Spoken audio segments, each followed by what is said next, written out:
Alors, la dernière fois, donc, on a parlé des maladies infantiles, on a parlé de ce qui était un peu commun, donc tout ce qui était bronchiolite, constipation, etc. Et là, aujourd'hui, tu voulais nous parler de choses un peu plus graves. Eh bien, oui, parce que les maladies d'enfants sont extrêmement importantes pour toute la vie de l'enfant et de l'adulte qu'il va devenir. Et à l'heure actuelle, comme on a appris à soigner les maladies d'enfants, quand l'enfant arrive au monde, il n'arrive pas avec des humeurs, avec des liquides tout propres. Il arrive aussi avec des humeurs chargées d'un héritage empoisonné que ses géniteurs lui ont transmis. Et les maladies d'enfants sont faites pour expulser, pour éliminer cet héritage. Alors c'est sûr que chaque fois qu'on est malade, chaque fois que l'enfant est malade, c'est qu'il veut éliminer. S'il fait de la fièvre, un enfant qui fait de la fièvre, c'est que l'acide urique stocké dont il a reçu de ses géniteurs, cet acide va fondre. En fondant, l'acide va augmenter le niveau de température et faire de la fièvre. Et plus les enfants sont solides, plus ils font de grosses fièvres.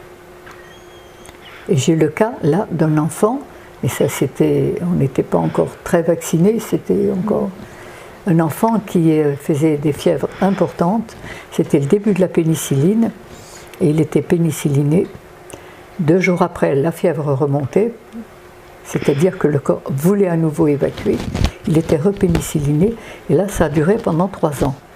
Au bout de 3 ans, on a enlevé les amygdales et les végétations, parce que quand le corps veut expulser ces viscosités, ces glaires dont il a hérité avant de venir au monde, eh bien,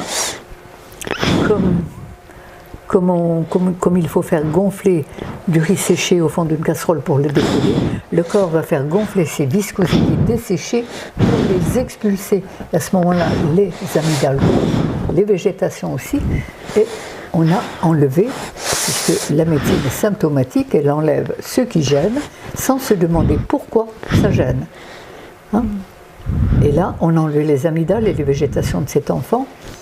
Apparemment, après 3 ans de pénicilline, au moins une fois par semaine, on enlevait les végétations à 3 ans et les amygdales. Et là, l'enfant ne fait plus de crise. Il paraît normal. Mais son père se rend compte qu'il ne marche pas droit, qu'il ne peut pas tenir.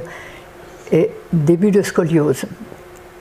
Ok, il a été analysé, médicalisé.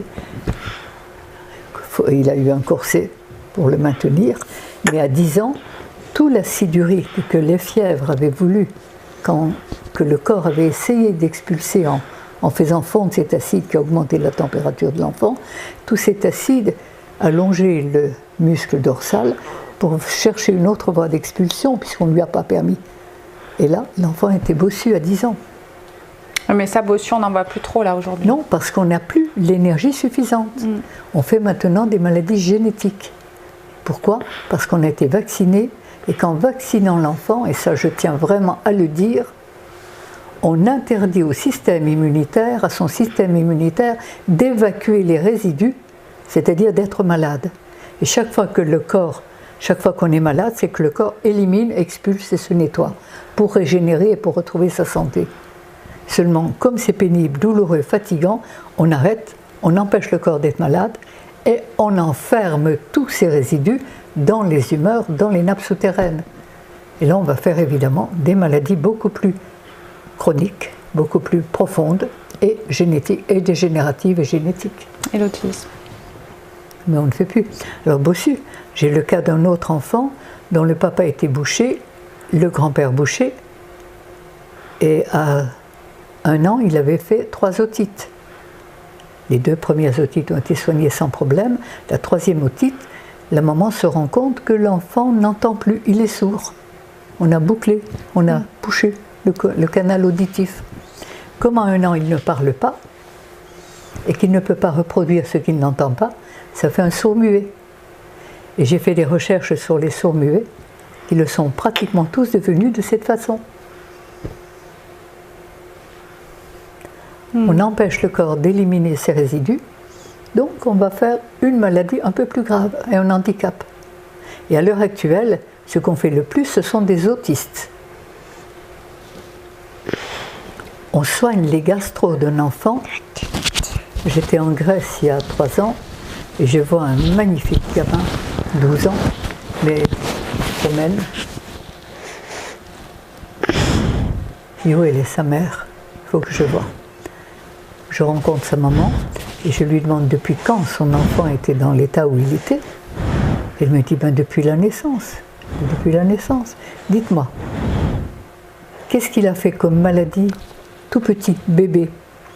Elle me dit, il a fait une gastro, une grosse gastro, où il a été médicalisé à l'hôpital pendant 2 mois. C'est-à-dire que la gastro, c'est la façon la plus naturelle d'évacuer l'héritage empoisonné. Ça veut dire que les intestins sont encore assez puissants. Et si on laisse sortir cette gastro et qu'on le laisse à la diète tranquillement, juste en lui donnant à boire de l'eau ou de l'infusion, et qu'on le laisse faire, il y a des choses à faire. Ça ne veut pas dire qu'il n'y a rien à faire. Mais on n'arrête pas une gastro. Elle est là pour nettoyer. Donc on a arrêté sa gastro. L'enfant n'a pas parlé avant 7 ans. Sa maman l'a emmené voir les dauphins, ne savait plus quoi faire. Et quand, en nageant avec les dauphins, l'émotion était grande et il a commencé à parler. Mais il était tout ce que la gastro voulait éliminer est passé dans le cerveau de l'enfant, qui était certainement son système le plus solide, puisque l'organisme utilise toujours son système le plus solide pour le charger des résidus qu'il veut évacuer.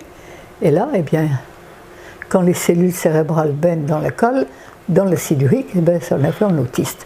Et on en fait, et j'en vois, toutes les semaines, je vois au moins un autiste, bien soigné dans ses premières maladies d'enfant. Et dans ces cas-là, toi, tu prescris des nettoyages en premier? Mais évidemment, et c'est là où il faut véritablement refaire la médecine hippocratique qui dit aux malades que l'aliment soit ton seul remède et qui demande aux médecins de guérir sans nuire.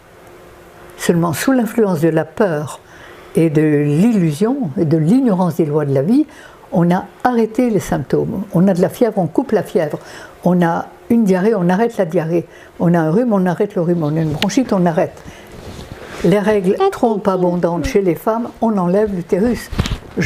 Au mois de mars, j'en ai vu 13 femmes qui avaient des règles abondantes pour nettoyer ce moule reproducteur de la vie qui est le corps féminin. Eh bien, on enlève l'utérus. Il n'y a plus de règles abondantes, il n'y a plus de règles du tout. Seulement tout ce que les règles éliminées reste dans les humeurs, et puis on va faire un cancer, une tumeur ou autre chose. Vous comprenez que ça, j'ai vraiment envie de le dire. Et tous les enfants timides, tous les enfants peureux, ce sont des enfants de qui on a bien soigné les bronchos, les bronchites, et qui adorent forcément les aliments qui produisent le poison que le corps voulait évacuer. Et si l'enfant adore les pâtes, ben c'est un bon colloïdal qui va faire des rhumes, qui va faire des bronchites. On va bloquer tout ça, et quand le cerveau baigne dans la colle, ben il ne peut pas fonctionner vraiment. Et là, on est dans la peur, dans l'angoisse, dans les fréquences basses, et comme tout ce que l'on pense, tout ce que l'on craint, on l'attire, on ne va pas se faire une vie de paradis. Hein. Et tous les enfants dont les parents étaient très viandards, fromage, ben on a fait qui ont fait des grosses fièvres, ceux-là on va faire des hyperactifs. C'est-à-dire l'excitation due à l'acide urique. Il y a les hypoactifs, les ralentis et les hyperactifs. On soigne leur fièvre et on va faire des hyperactifs. On soigne les gastro, on va faire des autistes. C'est aussi simple que cela. Parce que la vie est simple avec un S majuscule grandiose. Et je le dis souvent, seul le diable, l'intelligence inversée, a tout compliqué pour mieux perdre les hommes. On ne l'a pas appelé le malin pour rien, parce qu'il est bien arrivé. Hein. Mais comme on a tous, plus ou moins, le cerveau empoisonné, les cellules qui baignent dans un milieu, il y a quand même des milliers d'années qu'on mange cuit et carné. C'est pas d'aujourd'hui. Et pourquoi on a mangé cuit? Ça, c'est une grosse question que je me suis posée très longtemps. On a tous appris qu'au départ, l'homme était cueilleur. Mais pour qu'il soit cueilleur, il fallait qu'il y ait des fruits. Si on est sous les tropiques, c'est facile d'être cueilleur. Mais si on n'est pas sous les tropiques, si on est ici ou au pôle Nord, on va cueillir quoi? Seulement, à un moment, il semble que la Terre était beaucoup plus ensoleillée. Et qu'il y a eu l'Atlantide, il y a eu la séparation des continents. Ça a dû faire un choc énorme à la Terre, qui en basculant a été beaucoup moins ensoleillé. Et il est resté du soleil toute l'année sur les tropiques, sur une petite partie de la Terre. Et il est vraisemblable que quand les hommes ont découvert le froid, ils ont découvert le feu. Et là, comme ils n'avaient plus l'énergie, que les fruits ne leur apportaient plus, parce que les fruits sont l'aliment de base de l'être humain, eh bien, ils ont tué les animaux pour avoir l'énergie qu'ils n'avaient plus. Seulement, comme on n'a pas un système digestif de carnivore, en mangeant des animaux, obligatoirement, on a créé les colères, la violence et toutes les maladies douloureuses. Et avec les sucres lents, on a créé toutes les maladies pénibles, gênantes et non douloureuses, qu'elles soient physiques, psychologiques ou émotionnelles. Parce que pour penser, pour aimer, pour vivre, il faut des cellules. Et notre corps est fait de ces petites cellules qui vont aimer, penser, agir. Et quand elles sont bien nourries, quand elles baignent dans un milieu propre, obligatoirement elles peuvent se relier à l'intelligence universelle, comme les animaux sauvages. Les animaux sauvages, lorsqu'il y a un tsunami ou un danger, ils sont informés parce qu'ils sont reliés. Seulement eux, ils ont toujours mangé exactement ce qui est fait pour eux. Et l'intelligence universelle guide toutes ces créatures. Et quand il y a un tsunami, ils sont prévenus, ils peuvent se sauver. Nous, les hommes, très savants, on reste dedans, parce qu'on n'est plus reliés. Ce n'est pas avec les cathédrales qu'on a relié les hommes. Oui, alors après, il y a quand même beaucoup de mamans, moi, qui me confient que si elles écoutaient leurs enfants, premier verre de lait, ils le crachent, qu'ils ont directement vers les fruits, que la viande, pas moyen de leur en faire manger. Mais exactement, exactement. Qu'elles sont obligées de la cacher dans les supermarchés. Parce que l'instinct des enfants n'est pas encore trop déformé. Et il faut laisser les enfants manger les fruits qu'ils aiment. Mettez-leur des paniers de fruits. Moi, je l'ai fait avec mes petits-enfants et tous les voisins. Des paniers de fruits. Et ne se trompe pas. Chacun va aller vers le fruit dont il a besoin. Alors, laissez-les manger autant de fruits qu'ils veulent. Et ils seront bien mieux nourris avec des fruits vivants qui leur apportent l'énergie de l'air, de l'eau, de la terre et du soleil, l'énergie de la vie, qu'avec des petits pots, qu'avec des pâtes ou qu'avec des riz cuits ou qu'avec de la viande morte. Et cuite 2 fois morte. Il ne faut pas rêver les carences où elles sont. Et quand je vois tous les enfants qui mangent vivants, en voilà le cas, et bien ça fait des enfants calmes, sereins, joyeux, créatifs. Qu'est-ce que vous voulez de plus? Ils vont peut-être pousser un peu moins vite que les autres, parce qu'il ne faut pas oublier que le lait de vache doit faire tripler le poids du veau en 3 mois. Alors avec le lait de vache, bien maternisé même, eh bien on a développé la structure osseuse, mais on n'a pas développé ce que les petits d'hommes ont besoin. Ils n'ont pas la même courbe de croissance. Ouais. Mais c'est certain. Mais ça, c'est pas grave. On n'est pas fait pour être des géants.